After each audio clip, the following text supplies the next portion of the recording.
Okay, a Monster energy drink contains 86 milligrams. So I did look this up, and that's true. So if you were to drink a Monster energy drink, it's 86 milligrams of caffeine. Oh, which one? Because there's the green one, the blue. I don't, well, they're usually all roughly the same. The caffeine level is still the same. So it contains 86 milligrams of caffeine. So that's our initial amount. And I think our initial amount was labeled A sub 0.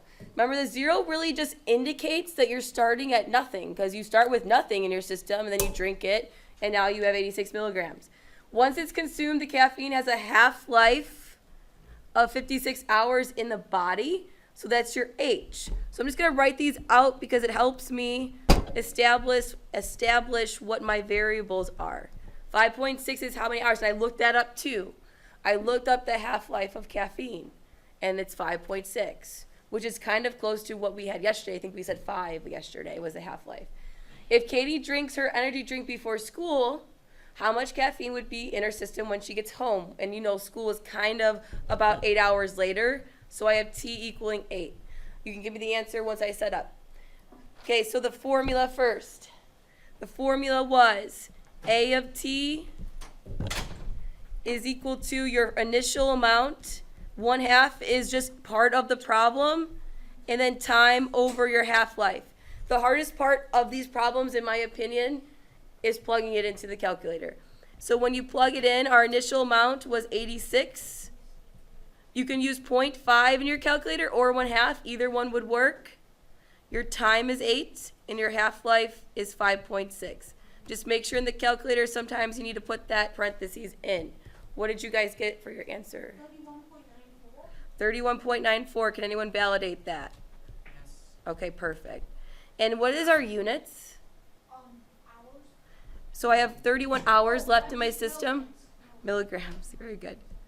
It's okay, but try to always know what problem you're doing, because like the question's asking you how much is left in your system. You're not going to have hours left in your system. You will have milligrams or grams or ounces, something like that. Okay, so when you're done, please open up your note packet and go ahead and flip to the next page. We're going to do another type of problems like this. So I like these days because it's really applicable to what you do in everyday life. Today we're learning about compound interest. So if you like money, you'll learn about how interest works in regards to a bank. And we're also going to talk about population growth. So if you look at Lockport, when we were trying to build another school for Lockport at one point, which I think you guys know that at one point we were trying to get another school, like how Lincoln Way has Lincoln Way East, North, Central, that kind of thing. Oh, other than Central and East? Yeah, like they want to just have like a separate school to split up the boundaries. Okay, so like that was way back when. I feel like that was like maybe 5 years ago. I don't remember exactly what time that was, but this is kind of what they do. The population growth, which we're going to talk about today, is they look at their population.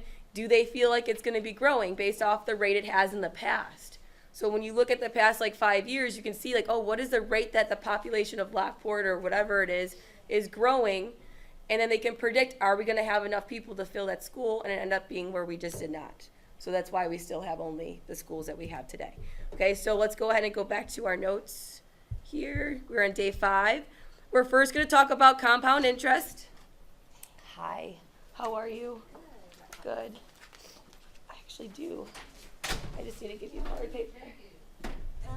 Give me 30 seconds. 29, You can check your phone for 30 seconds. 27, 26.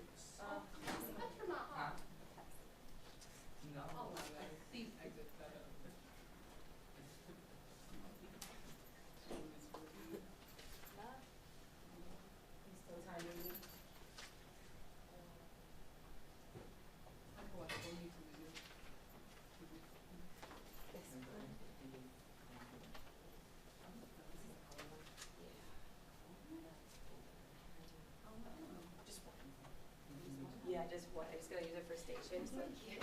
But this one. Oh, okay. Yeah, got it. Cool. Thank you so much. I appreciate it. Okay, so we're back. Okay, so we got that text message out of the way. Now let's come back. Convert the following to years. Well, the question is, when we do these problems, you have to ask yourself how many months are in a year in this situation. How many months are in a year? There are 12 months in a year. So if we were to convert to years, we have to divide, what'd you say? 1 year, 6 months. Yes, very good, but let's convert to years by doing 18 divided by 12 because it's how many months are in a year. Well, what is 18 divided by 12 in your calculator? That would be 1.5. 1.5. Very good. So 1.5 years. You guys did that in science class where you converted back and forth between things. It was called like dimensional analysis if you ever did that, or conversions. Okay, you would multiply.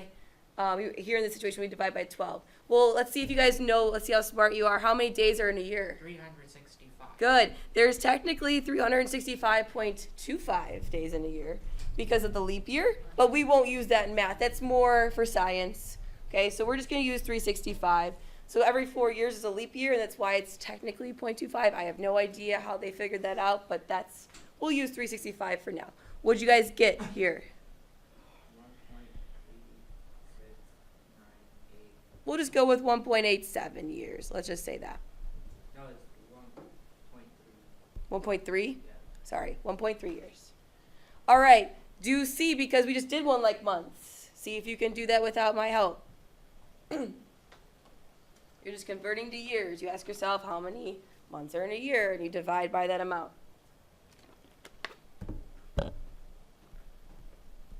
When you're done, you can start looking up.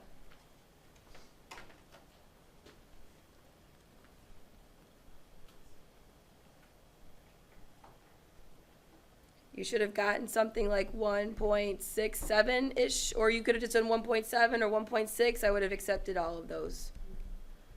And then do D as well.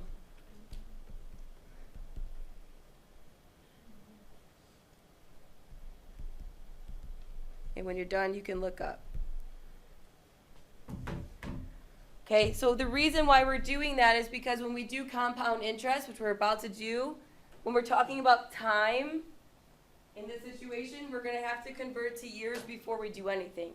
Because compound interest really only applies to how many years you're compounding for you to get the amount that you need. So another important thing for compound interest is knowing these words. And these words will be very important if you have to get insurance, just in general. Okay, when you're talking about like life insurance or any car insurance, you either pay annually, which is one time a year.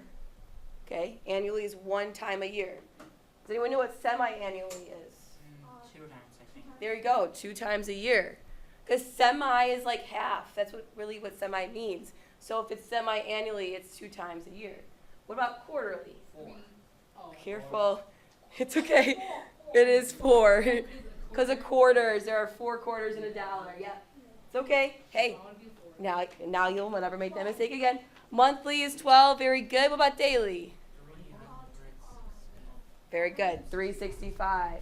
So if I told you you're compounding interest semi-annually, you'd say, okay, every 6 months or twice a year, I'm going to get interest from the bank, which you want interest from the bank. That's why we have banks. You put your money and you invest in them. And for holding the amount of money that they have, they give you some money back. They give you interest. They give you money for letting them use your money. So this is how compound interest works. If you're just interested in banking in general, I don't know in economics if you talk about this or not, but when you give money to a bank, they then take your money. I mean, like it's the money that you give. They take your money and they use it to give to other people for loans. Okay, and that's why you're investing your money into a bank. They're using that money that you have, and they're giving it to people to have for loans, like to buy a house. Like I needed a loan to buy a house, so like your money I could be using for that. But again, you have but you have your money is still there. You can take it out at any time. Okay, but electronically, it's not like you have $100,000 just like chilling in a vault. Okay, they use that for other things until you need it. Okay, that's kind of how that works. And so by investing your money into a bank, they give you like benefits for it, which is called interest. So you like every 6 months you might get like $3. Okay, it's not a lot of money. You don't get a lot of interest, but you're at least getting something for trusting the bank with your money. Isn't it like 1% per year? I'm not quite sure. It's actually less than 1% per year. Like banks are super stingy, and I think I get like 0.25% a year. Like it's very small. Yes. No. the bank, you got money, right? So you're saying that other people use that money, but it's still there, my money's still there? So usually when you go to a bank, like say like you have like a, okay, it'd be awesome if you had $100,000 in your bank. I definitely do not. But if you did, if you had a very large amount, they would, when you fill out something, there's something that says like if it's that big, over a certain amount of money, you have to give them like 2 days to compose that money for you to actually take it. Like if I wanted to take out all $100,000 in cash, you would need to give them some time to give the money. You wouldn't get it instantly. Only if it's that big. If it was like $10, obviously here, like they're not gonna, yeah. So it's just like, if you were to take your money, but like if you're going to a different bank, they just transfer it electronically. So it's just, it's crazy how that works, yeah. So they use they use your money. That's how like checks and balances work, because in order to give someone else a loan, they don't just like come up with this money. It's actually, that's how banks work. They're using other people's money that they save and investing it into something else by giving a loan, yeah. Yeah, it's crazy how banks work. It's not sketchy at all. You get your money, you will always have your money. It's not like you're getting, it's not like this is Abby's money, it's being used. It's just like that money is all composed into like one big account, because the bank has, like you have your account, Angel's account, everyone's account. So the bank has like all of this money and they use it for loans. And then, but they still have it to give to you. It's not like you can't take your money out. Yeah. That is your money. It's just because there's so many people at a bank, I mean, what are they use it for loans, and that's why banks are so successful. I mean, you get money for investing in the bank. Those are awesome questions. Okay? When you go and take out a loan, which I did for the first time recently to buy a house, okay, again, I needed $180,000. Okay? Where does that money come from? All the people that contribute to the bank and put their money and their saving and all that stuff, it's all electronically, that money comes to me, and then they go and pay off my mortgage. But it's not, it's a community. It is it's like a community, but again, that's still your money. It's not like they just take your money and it's gone. Again, your money is not in a vault somewhere. It's electronic. Okay, so moving on to compound interest. I love those. That was a good conversation because it's actually interesting. Helen is opening her first savings account. We have this formula above, and we'll work through it together. And is depositing $500. $500 is called your principal, so what you start off with. So I'm going to put 500 right here next to P. And then she decides on a bank that offers 6%. If your bank offers you 6% interest, take it. I'm telling you, when you go to a bank, you really only get like 0.1 or 0.2%, which is nothing. Like I'm telling you, I think every month I get like 30 cents for investing into a bank. It's not a lot, but it's some money, okay? The more money you have, obviously, the more interest you're going to receive. But the rate, you need to convert to decimal. How do you convert to a decimal when you're talking about percents? Dollars and cents. Very- Move the decimal. You move the decimal how many times? 2. 2 times. So this is technically 0.06. Or if you get stuck with that, you can always do 6 divided by 100, and you're always going to get the answer you need because you're dividing by a percent. There's 100%, 6 of it is 0.06. Think of 6 cents out of a dollar is 0.06, right? Think of it as money. Okay, so N. N is how much you compound. It'll always be in word formatting. So I compound interest annually. How many times a year was that again? Once. Okay, we don't know time yet, but it says at the end of each year. So like if I put money in, how many years have gone by at the end? 1 year. 1 year, yeah. Okay, so we're analyzing these word problems, so you have to be careful with them. Okay, your phone should be gone by now. Write a function, A of t. Remember, when you're writing a function, you leave t alone, and that's why it's saying till after t years. So we're just going to plug it into that formula right there. It's probably the hardest formula of the bunch that we're learning. So our interest was, or how much was the amount that we started with, or Helen started with? How much money did we start with? 500. 500. Then in black here is just part of the problem. I'm not doing anything but setting up. The 1 is coming from the formula, the plus is coming from the formula, the fraction sign's coming. What was the rate that we said that we're gaining interest with? Point. 0.06 Very good. over Yep, and then over 1, because that's our n. And then our time 1 month. is also 1. Okay, but we're not going to put in time yet, actually. I'm going to erase that. I'm going to put your t. Because it wants something where I can say, yeah, we made this much money in a year, but what if I want to know how much I'm going to make in 10 years? How much money is the bank going to give me in 10 years? So when you're comparing banks, like, hey, this bank gives me this percent, this bank gives me this percent. So then, let's say T was a year, would you do 1 times that number? Yeah, we're going to do that next. Yeah, right now we just want the function. Like if you were to compare banks, like, hey, which bank do I go to? You can use this formula and you can see like, oh, in 10 years they're going to give me $100 or they're going to give me 500. You can figure that out. Remember, go ahead. 6% of 100 makes 6. Multiply both numbers and you would get 30 and 500 respectively. So you only get $30? Well, we'll find out. So how much money will Helen have in her bank? So we're going to use the same formula. Get out your calculator because it's going to be kind of strange putting this in. We're just putting this all in our calculator. 1 times 1, which we probably know is 1. Here's what I'm going to do in red. Please, be very careful because some of your calculators are not as friendly. So everywhere I just put a parenthesis, you're going to have to do that. And I'll get my calculator out for the first round. Wait, you know it's gonna be wrong, right, if it's more than 500, right? No, it should be, right? Oh, Because you're gaining interest. You're getting money from the bank. because I was like, I got more than 500. You should know it's wrong if it's less than because the bank will never take money from you. Ever. Unless there was a late fee. But the bank would never take it from you. If it's a late fee on your credit card, then that's the credit company taking your money, not me. Okay, so the bank will never take your money unless there's a fee of some sort. Okay, so I have 500, parentheses, 1, plus another parenthesis, 0.06, divided by 1. Close them up. One more time, come on. And then use the little caret symbol, which raises it up. Mine is fancy, some of yours is not. But I'm still going to use parentheses.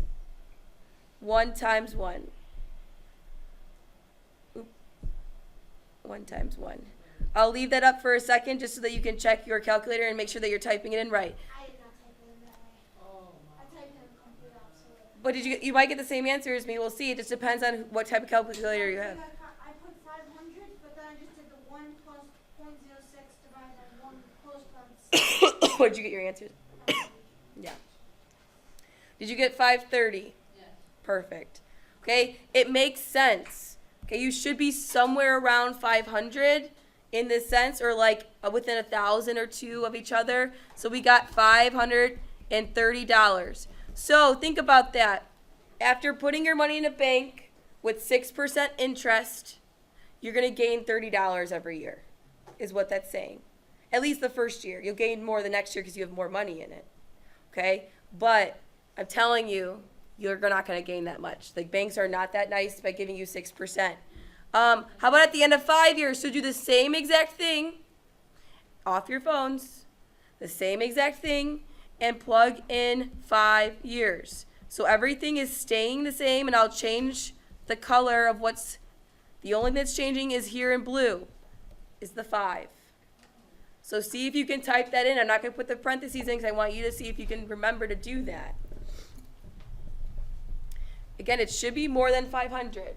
If you get something less than 500, then something is wrong with your calculator or you typed it in incorrectly.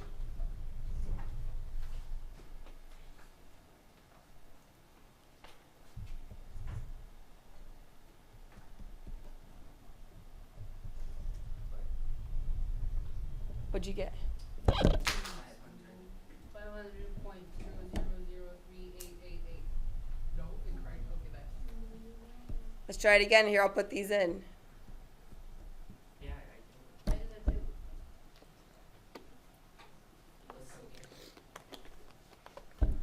Let me see.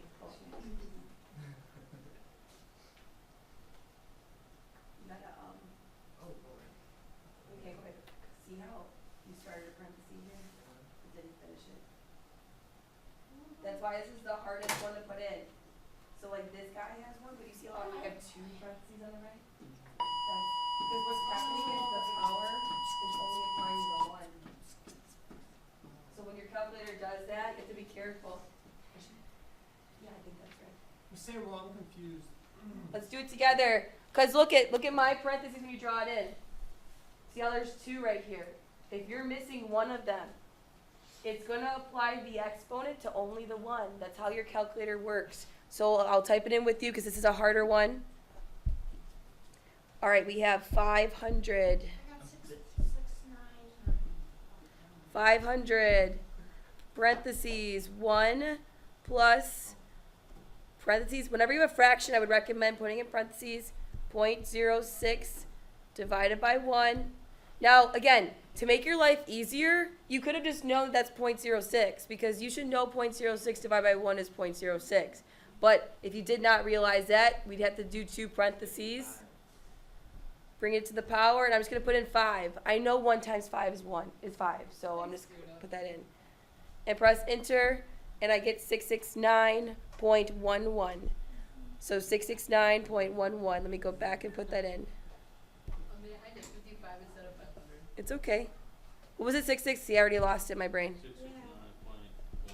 Perfect. Okay, so remember you put your dollar signs there because we're talking about money. Okay. Okay, I did the next one. Let's do it again. Freddie deposited $300. So what variable is that? P. Very good. And it earns 6% interest. Okay, that's not really hard because we just did that. So that's 0.06. Remember, you have to convert. If you get stuck with converting, you just do 6 divided by 100. And then it says compounded monthly. The moment you see compound, that is your N. How many times a year is monthly? 12. And that's why N is 12. What is the amount in his account after 3 months? Is that in years? No. So remember what we talked about earlier, when this happens, it won't happen often. I'm not going to give them to you probably one time. That's it. You have to convert to years, which is 3 divided by 12.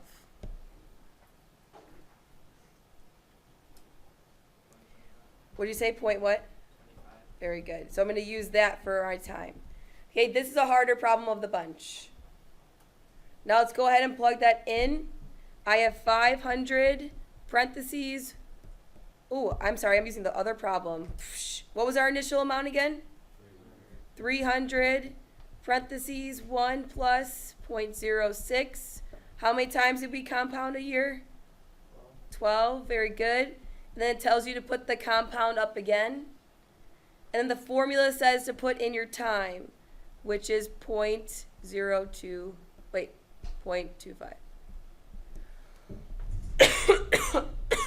Practice putting that in your calculator, please. I'm just using the formula up here. That was a hard problem. I'm not going to ask you to do that hard of one feature. Wait, don't we have to put the 2, instead of 12, don't we have to put 0.25? I put 0.25. Oh, but won't we have to put in for the 12 too, inside the parentheses?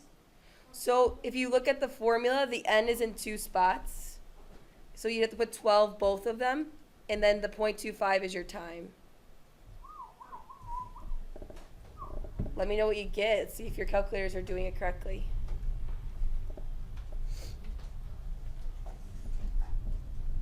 If it's bigger than 300, you're on the right track. Okay, that's good. This is It's not. You'll get better at it. You just gotta keep practicing.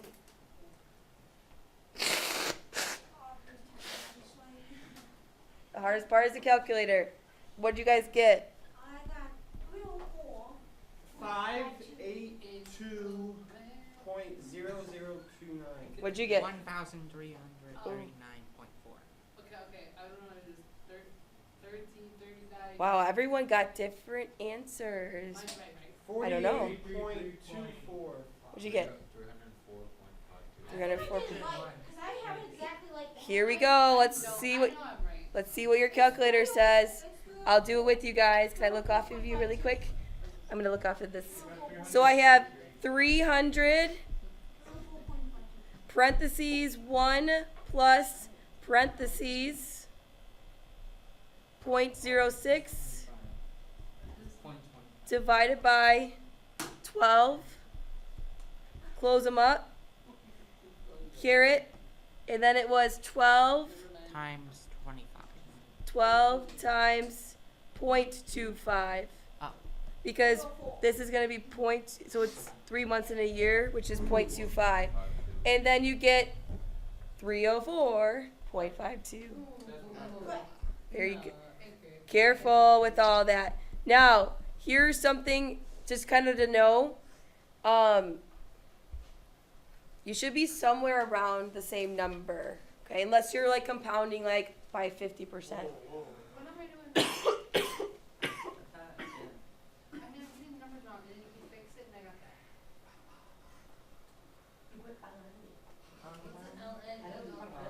Let's go back to the, I put 25 instead of 0.25. I got 330. Tanner. You still work at Burger King? It's okay. Hey, it's good questions. You're getting better and better and better at it. Okay, for the sake of time, we're going to not do the next one because it's pretty much the same thing. Okay, because this is actually easier because you know the years, so it'll be easier than the last one. Here, again, not really caring about number 4 either because for the sake of time, we've had really great questions and really great conversations, so I'm okay. I mean, this is just extra practice. It's the same type of problem, but all right. Population growth. When a population is growing continuously, we can use a model of the population with a formula. When you guys talk about pi for math, 3.1415926, blah, blah, blah, blah, blah, blah, blah, blah, blah. Okay? It's an irrational number that never stops going. E, which is right here, is the same type of thing. It's like the pi where it's 3.14. It's 2.71, blah, blah, blah, blah, blah. Okay, so just treat E like you treat pi. Okay, it's an irrational number. And it's about 2.72. Just kind of getting used to E. And it's on your calculator, so you never have to not use a calculator for this. Exponential functions with a base E are called natural exponent functions. Okay, it's called a natural log, natural base here, natural base E. Okay, the population of Fredericksburg. So we have this formula now. We're always going to be given the formulas, I promise. Still the same thing, initial amount, what we're starting with. R is your rate of growth. T this time, it doesn't matter if you're saying days, years, months. You don't have to convert like we did in the last problem, so it's easier. The population of Fredericksburg, Virginia was approximately 9,360. So that is our initial amount. Okay, we're starting with that population. And it has a rate of 2.9% each year. But remember, we have to convert to decimal. What is 2.9% written as a decimal? 0.029. Very good. So there's 2 ways you can do that. You move the decimal twice, or you divide by 100. We did 2.9 divided by 100 to get that. Well, let's plug it in. It just wants a formula. It just wants a formula. So here we go. Let's use our formula. I have our initial amount, which was 19,360. We have this thing called a base of E, which really just means we're continuously growing. That's what E is. And it's on your calculator, I promise. And our rate is going on the top, so 0.029. And we're going to leave T alone. We're going to leave T in the problem. So in black, I have changed nothing from the formula. The E was just rewritten, and the T was just rewritten. And we plugged in the other 2. Now we can use that model to find what the population is in for the future. Okay, so let's go ahead and say, if we're starting with 2000, in year 2000, and I go to 2018, how many years have gone by? 18 years. 18, very good. And I put at the bottom here, all you have to do is take your years that is unknown. We don't know 2018, and we want to know the year 2000, and we know the year of 2000, and that's how I got 18. So if you ever get confused on how we got 18, you could just subtract them. So let's go ahead and figure out this formula. Hey, thanks. We're using this. Here we go. 19,360. The E stays the same. So does the 0.029, but now we're just going to plug in our 18 years, and we can find out what the population is going to be. Everyone needs a calculator right now because you have never used E before. So if you don't know where that's at, again, I'm not going to help you later on. Yes. Oh, you were saying something. Okay. All right, so here we go. 19, what was it? 19,360. Wait, do you have to hit alpha E? You have to press the second button. So here we go. This is how you get the E. Second. And then where the LN is, right there, that E button. Do you see how E is right here, above the LN? Find it on your calculator. If you can't find it, let us know. How about the one on top of the division? Oh, so it has an E and then an X? That's just like the letter E. Wait, so This is going to be the so it E has we an want. E and then the X on the top? Yes. So does yours look like mine right now? Okay. All right, so then the rate was what?